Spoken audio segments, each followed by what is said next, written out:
খুনও করেনি। যারা দুইবার মানুষ খুন করে তাও ঠান্ডা মাথায়, এরা আবার কিসের তাবলীগের কথা বলে? কোনো হামলা না, বরং অর্থাৎ ঠান্ডা মাথায় খুন করা হয়েছে।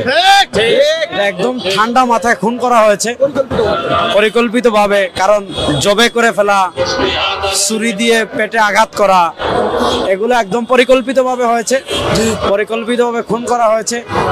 তো এদের এই খুনের সাথে জড়িত যারা, ওয়াসিফ, ওসামা, তারপর হলো মুয়াজ বিন নূর, তারপর হলো আনোয়ার আব্দুল্লাহ, আব্দুল্লাহ মনসুর, এদেরকে খুব দ্রুতই গ্রেফতার করতে হবে। এবং এদেরকে যদি গ্রেফতার না করা হয় তাহলে শুধু লং মার্চ না, এটা তো মুরব্বীরা বলবেন, খুনিদেরকে খুন করবে, খুনের অর্ডার দিবে আর তারপর পার পেয়ে যাবে, ওটা তো আগের বাংলাদেশে হন নাই। বাংলাদেশের পরিবর্তন হয়ে গিয়েছে। সরকার যদি তাদেরকে গ্রেফতার করে তাহলে হয়তো আমরা সারা দেশের মুসলমান যারা আছেন ধর্মপ্রাণ, তাদেরকে আমরা হয়তো শান্ত করতে পারবো। কিন্তু ছাত্র যদি এদেরকে গ্রেফতার না করে তাহলে মানুষ কতক্ষণ আমাদের কমান্ড মানবে? কারণ এক ঘটনা বারবার, লা ইউলদাগুল মুমিন ফি জহরিন মাররাতাইন, মুসলমান দুইবার ধোঁকা খায় না। কোনো হামলা না, বরং অর্থাৎ ঠান্ডা মাথায় খুন করা হয়েছে।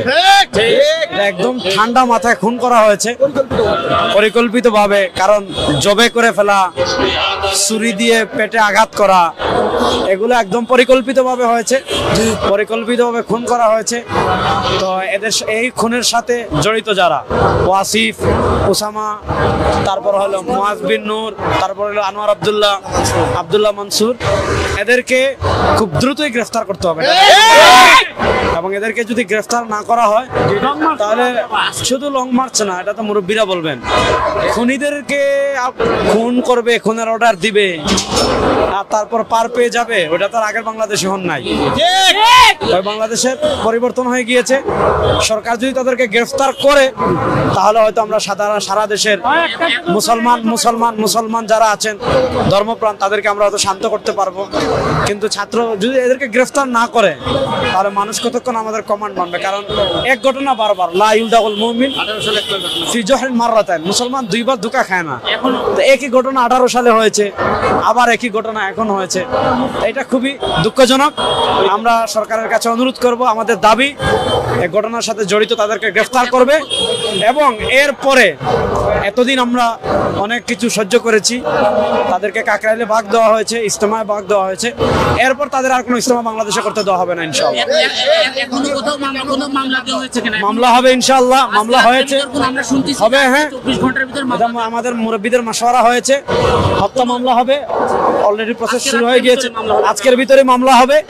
মামলার পর আমরা সরকার আমাদের প্রায় 7 জন উপদেষ্টা আজকের মিটিংয়ে ছিলেন।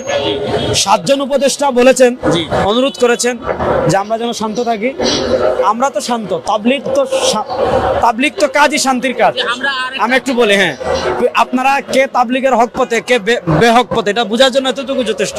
আমরা তো কারোর প্রতি হামলাও করিনি, কাউকে খুনও করিনি। যারা দুইবার মানুষ খুন করে তাও ঠান্ডা মাথায়, এরা আবার কিসের তাবলীগের কথা বলে? এগুলো পরিকল্পনারই অংশ।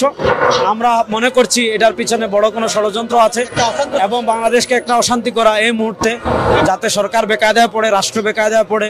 কারণ আমরা এই যারা এই কাজগুলো করেছে, আমরা গত ফেসিবাদের আমলে দেখেছি, তারা আমাদেরকে বলতো আমরা পাকিস্তানি, তারা আমাদেরকে বলতো আমরা হেফাজতি, তারা আমাদেরকে বলতো সরকার বিরোধী, এগুলা বলে কিন্তু তারা আওয়ামী লীগের কি সুবিধা নিয়েছে।